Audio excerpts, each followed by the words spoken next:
함께 보실 하나님 말씀은 신약성경 히브리서 2장입니다. 12월 들어서 히브리서를 읽어나가게 됩니다. 오늘은 히브리서 2장 말씀을 살펴볼 텐데 2장 전체를 다 읽지는 않고요. 1절부터 4절까지 봉독한 이후에 설교를 통해서 전체 내용을 살펴보겠습니다. 신약성경 히브리서 2장 1절부터 4절까지 말씀, 신약성경 354면 전후를 보시면 되겠습니다.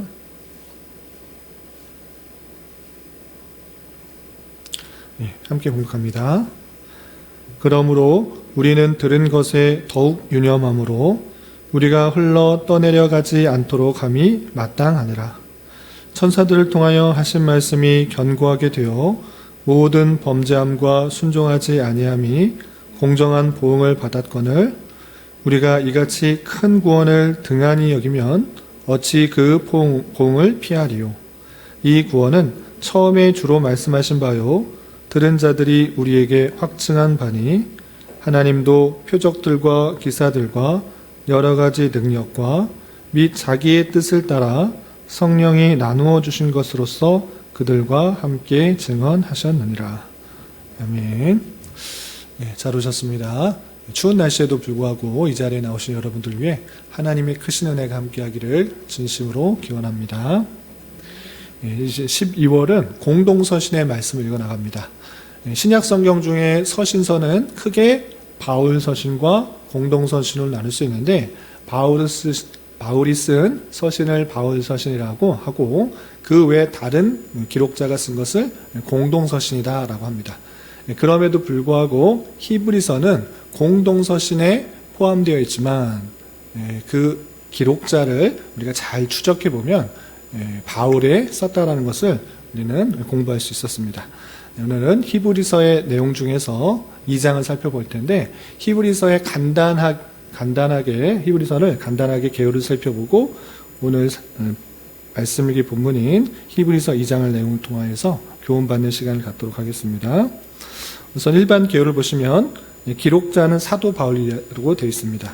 히브리서 자체에 누가 썼다 이런 표현들은 없지만 다양한 증거들에 의해서 사도 바울로 우리가 인정하고 있는 것입니다. 예전에 소요성경 공부 시간에 자세히 다뤘습니다. 그리고 기록 연대를 살펴보면 이것은 주님께서 오신 이후 AD 60년대 후반으로 생각합니다. 왜 이렇게 생각할 수 있는가라고 할 때 이 히브리서의 내용들을 보면 이 히브리서를 읽는 사람들이 아주 큰 고난 중에 있었다라는 것을 알 수 있습니다. 큰 고난을 겪었다라고 했을 때 네로의 박해 이후에 썼을 것으로 짐작하는 것입니다. 그럼에도 불구하고 예루살렘이 멸망했다라는 그런 표현들이 나오지 않았기 때문에 70년대 이전으로 생각할 수가 있는 것입니다. 그래서 60년대 후반 정도 그 어느 때쯤에 기록됐을 것이다 이렇게 추측해 볼 수가 있는 것입니다. 그럼 히브리서를 왜 썼는가라고 했을 때 히브리서의 내용을 통하여서 구약을 예수 그리스도를 통해 재해석함으로 기독교 복음의 완전성과 절대성을 일깨우고 믿음을 북돋워 주는 것입니다.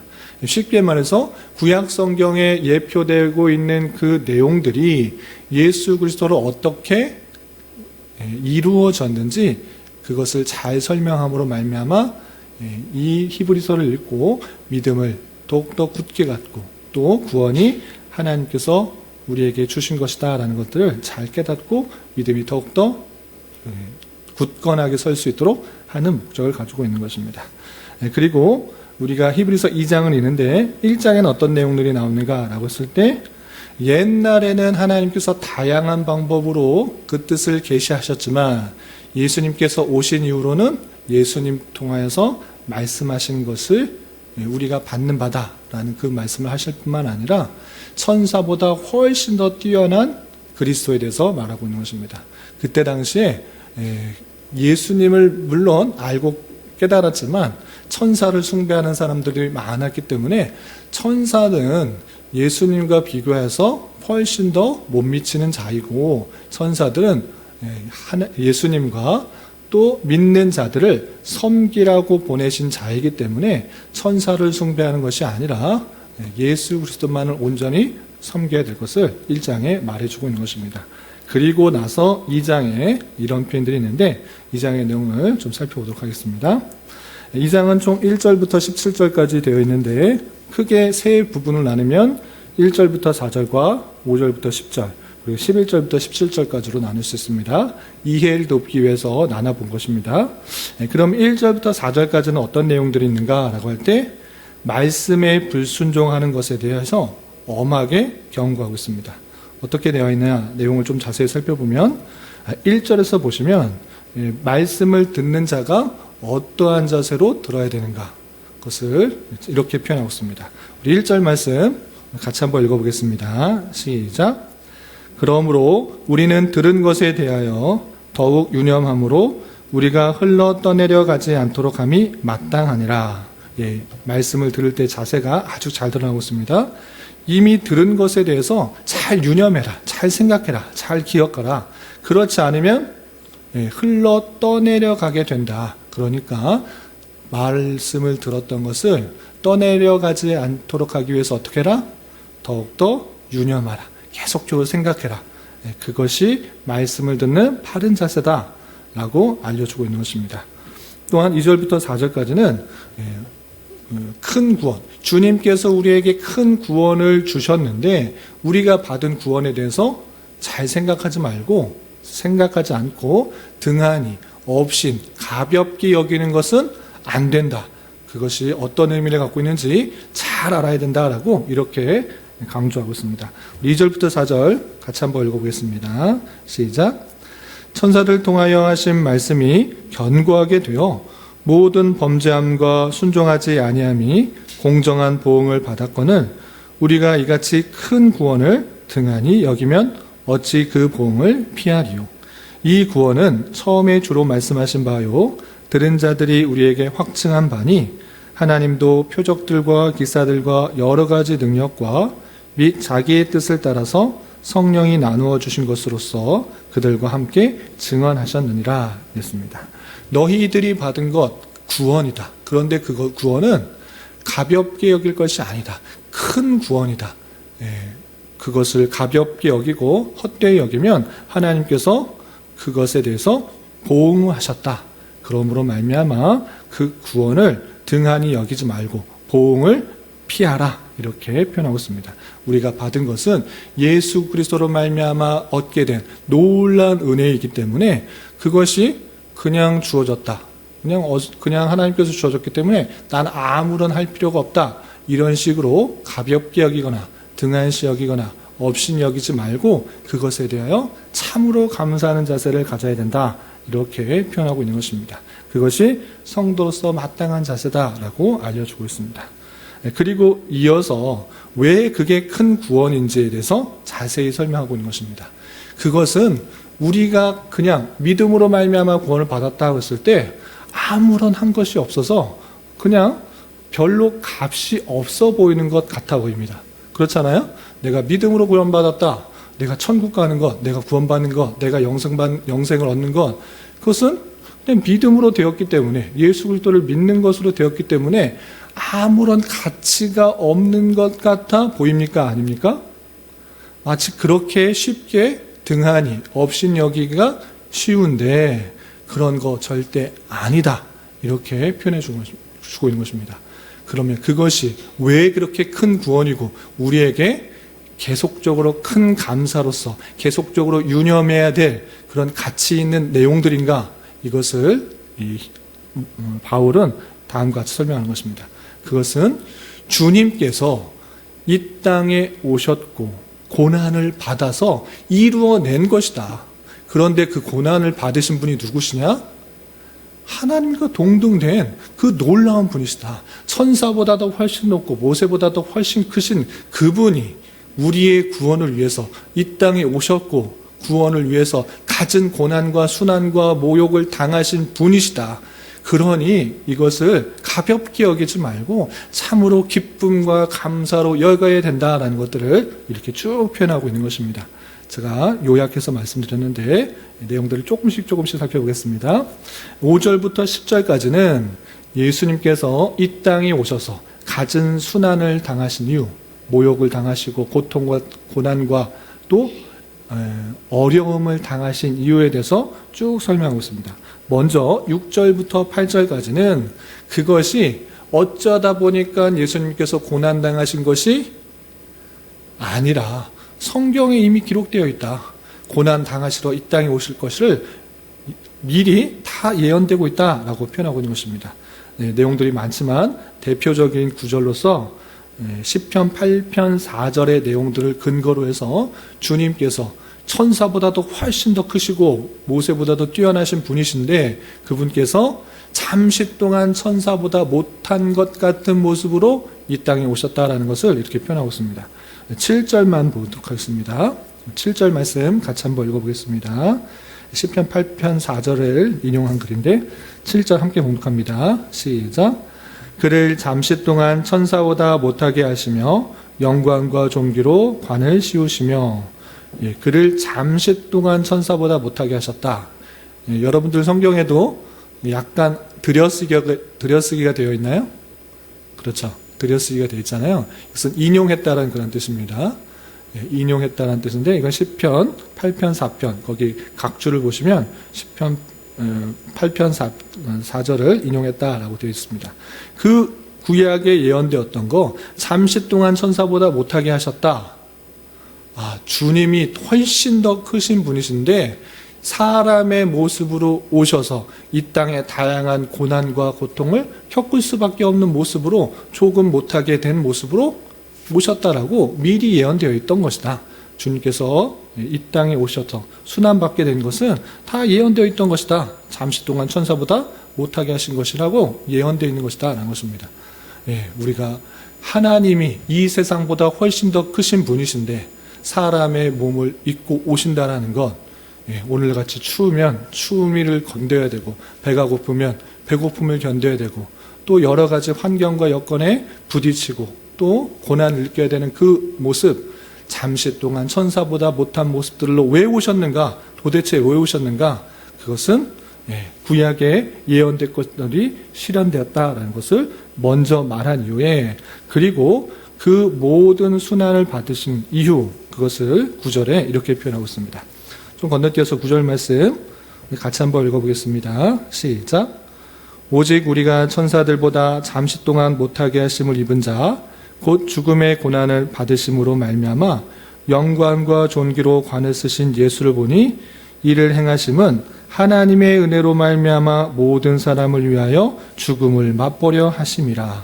주님께서 왜 사람으로 오셨는가? 도대체 왜 이런 고통을 받으시고 왜 이렇게 천사보다 못한 모습으로 이렇게 고난을 당하셨는가? 왜 죽음을 당하셨는가? 라고 할 때 그것을 통하여 모든 사람을 위하여 죽음을 먼저 맛보시고 하나님의 은혜로 말미암아 구원받게 되는 것들을 감당하시기 위한 것이다 라고 하고 있습니다.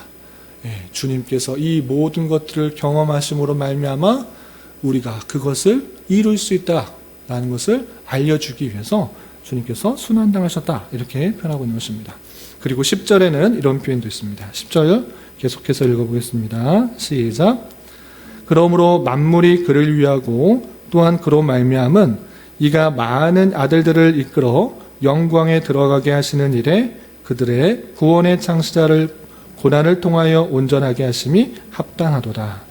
구원의 창시자 예수 그리스도께서 구원을 이루시는 창시자가 되는데 그것을 어떻게 이루셨는가?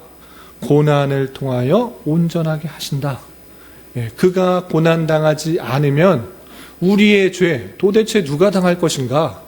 그가 이 땅에 오셔서 수많은 고난과 고통 심지어 죽음의 그 순환을 당하심으로 말미암아 그 구원이 완성되기 때문에 그렇게 되는 것이 합당하다라고 표현해주고 있는 것입니다. 이를 통하여서 우리가 거저 얻은 것 같은 그 구원, 주님께서 그 놀라운 주님께서 우리를 대신하여 수많은 고난과 고통 또 죽음을 당하심으로 말미암아 그 구원이 이루어진 것이다. 이것을 잊지 마라. 이렇게 알려주고 있는 것입니다. 또한 주님께서 성육신하신 것, 사람으로 오신 이유에 대해서 또 11절부터 17절까지 길게 설명하고 있습니다.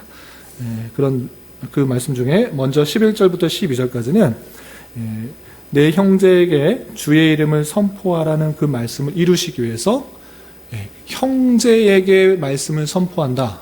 그러면 당연히 사람과 사람의 관계가 되는 것이죠. 그렇기 때문에 이 땅에 오셨다라고 표현하고 있는 것입니다.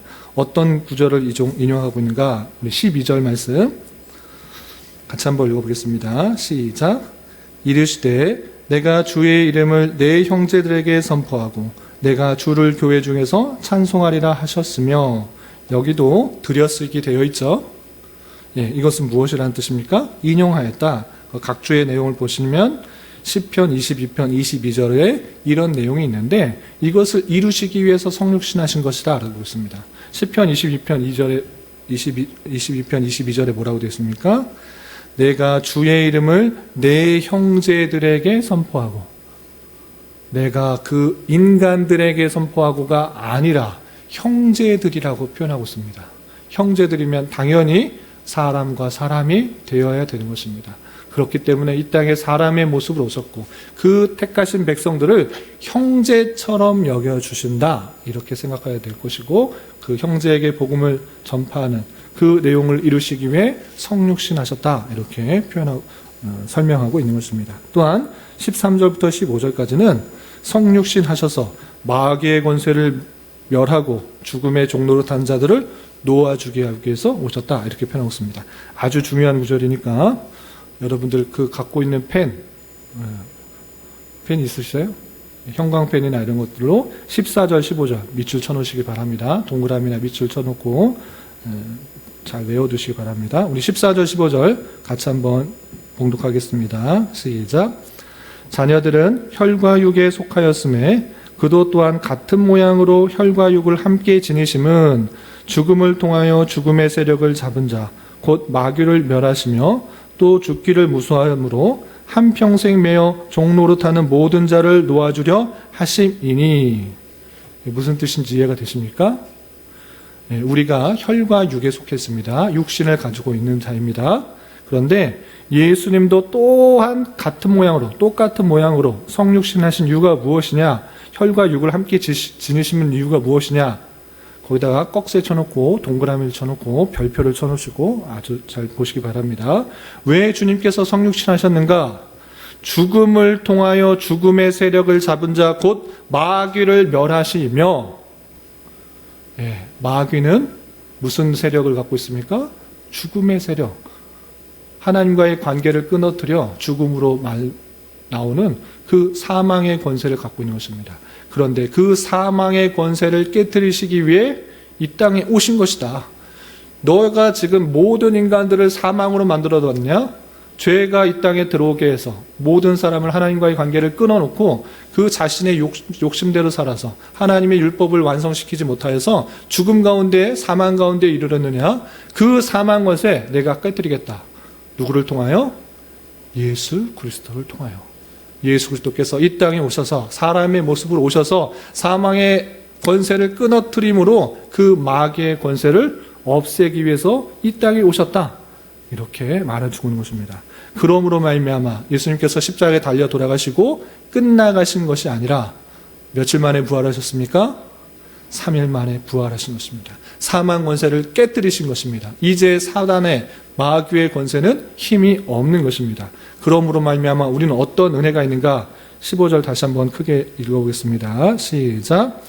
또 죽기를 무서워함으로 한평생 매여 종로로 타는 모든 자들을 놓아주려 하심이니.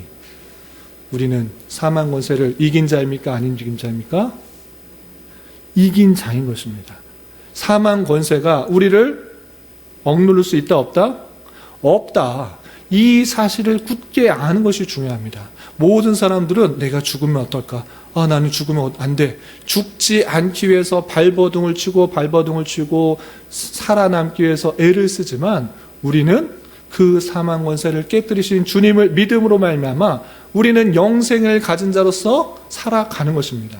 죽음의 공포, 죽음의 두려움이 있다, 없다? 없다. 사망 권세, 어떤 것도, 어떤 사탄도, 어떤 마귀도 우리를 사망 가운데 가두지 못한다. 왜?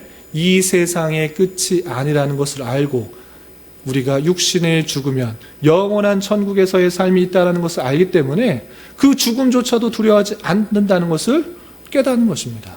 어떻게 합니까? 주님께서 부활하시고 영원한 천국에 가셨기 때문에, 우리의 처소를 예비하러 가셨기 때문에 우리가 그 믿음 가운데 살아갈 때 어떤 죽음의 공포도, 두려움도, 칼과 기근과 어떠한 고난도 능히 이겨나갈 수가 있는 자가 된 것입니다. 주님의 성육신은 우리에게 그런 것을 허락하여 주셨다는 사실을 잘 알고 그 구원에 대하여 등한시 여기지 말라, 이렇게 강력하게 말하고 있는 것입니다. 또 마지막으로 17절에 이런 표현이 있습니다. 17절 말씀만 같이 한번 읽어보겠습니다. 시작. 그러므로 그가 범사의 형제들과 같이 되심이 마땅하도다. 이는 하나님의 일에 자비하고 신실한 대제사장이 되어 백성의 죄를 속량하려 하심이라.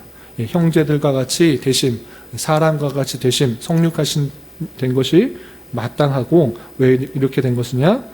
신실하고 자비하신 대제사장이 되어 백성의 죄를 속량하려 하십니다. 우리가 마땅히 죽어야 되는데, 우리가 마땅히 사망 가운데 거해야 되는데, 하나님과의 끊어진 관계에서 죄의 그런 진노 가운데 있어야 되는데, 그 비참한 가운데 있어야 되는데, 주님께서 대제사장이 되어서 그 백성들의 죄를 다 사해 주었기 때문에 우리의 죄는 사라지고 영원한 생명이 주어지고 하나님의 자녀가 되는 권세가 주었다.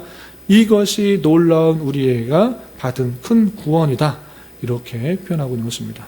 그리고 덧붙여서 제가 빠뜨렸는데 18절에 보시면, 그가 시험을 받아 고난을 당하셨은즉, 하나님이면 영이시기 때문에, 육체가 없는 분이시기 때문에 고난을 느낄 수 없는 분이십니다. 그러나 그렇게 끝나지 않으시고 예수님께서 사람의 모습으로 오셨기 때문에 똑같이 시험을 받아 고난을 당하셨기 때문에 시험받는 자들을 어떻게 하실 수 있다? 능히 도우실 수 있다. 하나님이 저의 고통을 아십니까? 제 어려움을 아십니까? 제 아픔을 아십니까? 제 눈물을 아십니까? 이런 말 하지 마라. 예수님은 그보다 훨씬 더 큰 고통을 당하신 것입니다. 뺨을 맞으시고 침뱉음을 당하시고 조롱을 당하시며 십자가에 달려 돌아가시기까지 그 모든 고통과 고난을 당하셨은 분이십니다. 그러므로 말미암아 우리의 고난, 우리의 아픔, 우리의 시험들 모든 것을 다 체휼하셨기 때문에 우리는 그 분을, 그런 마음이 있을 때 주님께 담대히 나아가 내 마음을 헤아려 달라고, 내 마음을 위로해 달라고, 내 마음을 감싸달라고 간구하며 도와달라고 간구할 수 있다라고 표현하고 있는 것입니다.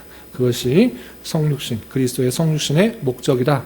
그러므로 말미암아 우리가 받았던, 들었던 그 내용들 헛되이 받지 말고 우리가 받은 그 구원에서 진실되게 감사하고 찬송하고 우리에게 주어진 삶을 힘있게 살아가야 된다라고 강력하게 말하고 있는 것입니다. 이 내용을 통해서 다시 한번 내용을 정리하면, 교훈과 적용 보시면, 하나님의 말씀을 들을 때 아무런 기대와 소망 없이 듣지 말고 더욱더 잘 유념해서 듣고 그 말씀이 흘러 떠나가지 않도록 힘써야 될 것이고, 또한 그리스도께서 참 사람으로 오셔서 죽음을 맛보시고 고난을 통하여 택하신 백성에게 큰 구원을 주신 것처럼 우리가 받은 큰 구원에 대하여 진정으로 감사 찬송하는 자가 되어야 될 것입니다. 또한 주님께서 우리에게 주신 풍성한 은혜를 기억하며 여러 가지 어려움을 닥쳤을 때 주님께서 아신다라는 생각을 가지고 더욱더 주님만 의지하며 살아가야 될 것입니다. 이런 은혜가 저와 여러분, 우리 모두에게 있기를 진심으로 기원합니다. 기도하겠습니다. 하나님 아버지, 감사합니다. 오늘 말씀을 통하여 그리스도의 순환과 성육신의 목적에 대하여 살펴보았습니다. 이런 말씀을 대하는 자로서 하나님의 말씀을 온전히 유념해서 잘 듣고 기억하게 하여 주시고, 예수 그리스도께서 사람으로 오셔서 고난과 고통을 받으심으로 우리에게 큰 구원을 허락하여 주신 것에 대하여 진정으로 감사 찬송할 수 있는 자 되게 하여 주시며, 때때로 만나게 되는 다양한 어려움들 속에서 낭만과 좌절에 그치지 않고 주님께서도 이 모든 것들을 감당하셨다는 사실들을 기억하며 더욱더 주님만을 의지하며 그 도우심을 받으며 잘 이겨나갈 수 있도록 인도하여 주시옵소서. 주님, 이 시간 계속해서 우리에게 주어진 여러 가지 기도 제목을 가지고 주님 앞에 나아갑니다. 믿음으로 간구하는 은혜의 시간이 되게 하여 주시옵소서. 예수님의 이름으로 기도 올리옵나이다. 아멘.